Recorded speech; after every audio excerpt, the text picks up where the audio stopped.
दोस्तों, आज के टाइम में हमने वो देख लिया है जो शायद किसी ने सोचा भी नहीं था। हमने बॉलीवुड का ग्राफ गिरते हुए देखा था। अब वो टाइम नहीं रहा जब अक्षय कुमार के होने वर से वो फिल्म 100 करोड़ का आंकड़ा छू जाती थी, बल्कि लोगों को अब RRR और KGF जैसी फिल्मों की तरफ अपना झुकाव ज्यादा दिखता है।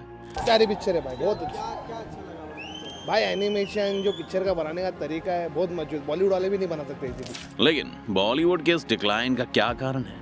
क्या बॉलीवुड इससे कभी बाहर निकल पाएगा? और साउथ की फिल्मों में ऐसा क्या है जो बॉलीवुड नहीं समझ पा रहा है? आज यही सब जानेंगे हम आज की इस वीडियो में, तो अंत तक बने रहिएगा हमारे साथ। लेकिन वीडियो शुरू होने से पहले अगर आप चैनल पर नए हैं या आपने अभी तक चैनल को सब्सक्राइब नहीं किया है तो चैनल को सब्सक्राइब करना और बेल आइकन दबाना ना भूलें।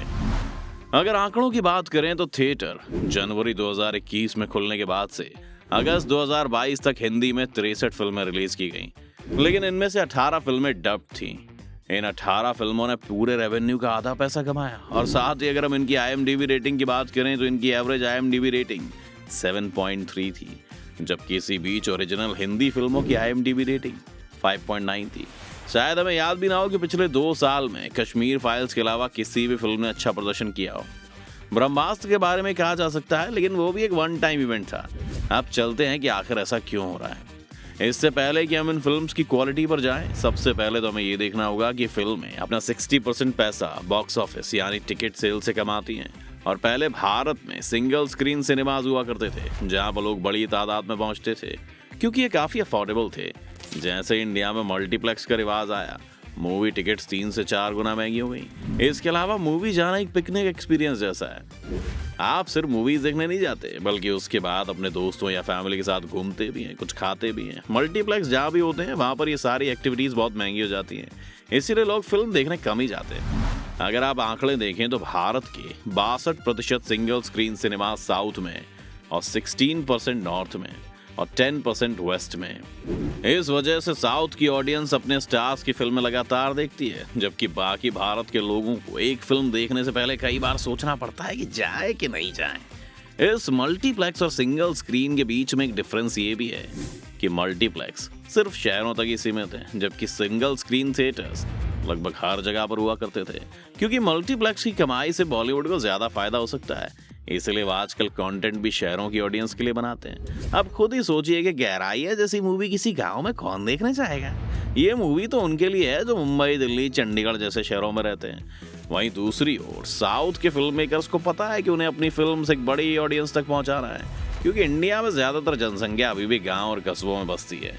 इसलिए वो उसी तरह की फिल्में भी बनाते हैं जो सभी इंजॉय कर सकें। लेकिन इसका ये मतलब बिल्कुल भी नहीं कि बॉलीवुड जो फिल्में बनाता है वो ज्यादा कॉम्प्लेक्स या फिर ज्यादा सिनेमैटिक होती है। ऐसा बिल्कुल भी नहीं है। यहीं से बॉलीवुड की दूसरी प्रॉब्लम भी शुरू होती है। बॉलीवुड में बहुत कम ही एक्टर्स और डायरेक्टर्स ऐसे हैं जिन्हें फिल्मों से प्यार हो, और इसीलिए उनका मेन फोकस सिर्फ पैसा ही रहता है। अब एग्जाम्पल के तौर पर आप सम्राट पृथ्वीराज मूवी को देख लीजिए, जो एक हिस्टोरिकल पीस था, और अक्षय कुमार की टीम इस बात पर खुश हो रही थी कि उन्होंने ये मूवी 40 दिन में शूट कर ली, क्योंकि अब अक्षय कुमार के पास 5 और फिल्में शूट करने का भी टाइम रहेगा और साल भर वो काफी अच्छा पैसा छाप लेंगे। अब इसी के कंपैरिजन में आप बाहुबली से कीजिए, क्योंकि वो भी एक हिस्टोरिकल पीस की तरह बनाई गई थी, लेकिन बाहुबली में उन्होंने 180 करोड़ का बजट तो झोंका ही, साथ ही साथ इस मूवी की शूटिंग के पहले किए जाने वाले प्री प्रोडक्शन में ही उन्हें 1 साल लग गया, जिसमें उन्होंने सभी लोकेशंस ढूंढी, एक अच्छी टीम हायर की, कॉस्ट्यूम सेलेक्ट की और भी बाकी कुछ। इस 1 साल बाद उन्होंने अगले 3 साल तक इस मूवी को शूट किया। इस मूवी का स्टोरी बोर्ड बनाने के लिए 25 से ज्यादा आर्टिस्ट हायर किए गए और इसके एक्शन सीक्वेंसेस के लिए 2000 से ज्यादा स्टंटमैन इस्तेमाल हुए थे। आपने आखिरी बार कब सुना है कि किसी बॉलीवुड मूवी को बनाने के लिए इतनी मेहनत करी गई हो? आज की नई टेक्नोलॉजी जैसे VFX की बात करें तो एक तरफ हमारे पास आदि पुरुष का एग्जाम्पल है, जिसके लिए लोग बहुत एक्साइटेड थे, और दूसरी तरफ RRR के उस टाइगर वाले सीन का। RRR को सिर्फ इंडिया में नहीं बल्कि इंटरनेशनल लेवल पर बहुत पसंद किया गया है। अब बहुत बड़े बड़े हॉलीवुड डायरेक्टर्स ने इसकी तारीफ की है। आखिरी बार बॉलीवुड की किसी मूवी ने ऐसा कोई कमाल किया था तो वो गैंग्स ऑफ वासेपुर थी, जिसे सदी की टॉप 100 फिल्म की लिस्ट में 51वां स्थान दिया गया था। एक आखिरी कारण जिसने बॉलीवुड को इतना पीछे किया है वो है लॉकडाउन के बीच लोगों का OTT प्लेटफॉर्म्स की तरफ जाना। OTT प्लेटफॉर्म्स ने 2 तरह से बॉलीवुड को नुकसान पहुंचाया। पहला तो यही था कि लोगों ने यहाँ पर पहली बार ऐसे तमिल और तेलुगु फिल्में देखनी शुरू की जो हिंदी में डब्ड नहीं थी, लेकिन उन्हें सबटाइटल्स पढ़कर वो फिल्में समझ आने लगी। और उन्हें एहसास हुआ कि वो क्या मिस कर रहे थे। इसके अलावा लोगों ने इंटरनेशनल फिल्म्स और वेब सीरीज को भी बड़े पैमाने पर एक्सप्लोर करना शुरू किया और इसने भी लोगों को ये सोचने पर मजबूर किया कि आखिर वो बॉलीवुड में बनने वाली घटिया और बोरिंग फिल्में अब तक क्यों देख रहे थे। OTT प्लेटफॉर्म्स के साथ इकोनॉमिक मॉडल का भी मसला था। अब अगर आपको एक मूवी देखने थिएटर में जाना है तो कम से कम आप ये मान के चलिए कि 500 रुपए तक तो आपको खर्च करने ही पड़ेंगे, लेकिन उसी 500 रुपए में नेटफ्लिक्स आपको पूरे महीने के लिए 2 स्क्रीन का एक्सेस देता है। यानी 2 लोग मिलकर अगर 500 रुपए का अकाउंट ले लें तो पूरे महीने में आप जितनी चाहो उतनी मूवी देखो। लॉकडाउन की वजह से बहुत से लोगों को अपने मोबाइल फोन से लैपटॉप में मूवीज देखने की आदत भी लग गई थी और इसीलिए भी उन्हें लगता है कि थिएटर जाने से अच्छा तो यही बेहतर डील है। साउथ इंडस्ट्री के साथ फायदा ये है कि वो OTT की वजह से तो ग्रो कर ही रहे हैं, बल्कि साउथ इंडिया की एल्डरली पॉपुलेशन नॉर्थ इंडिया से ज्यादा है, इसीलिए लोग अभी भी फिल्में थिएटर में देखना पसंद करते हैं और यहाँ पर भी साउथ इंडस्ट्री को थोड़ा फायदा हो जाता है।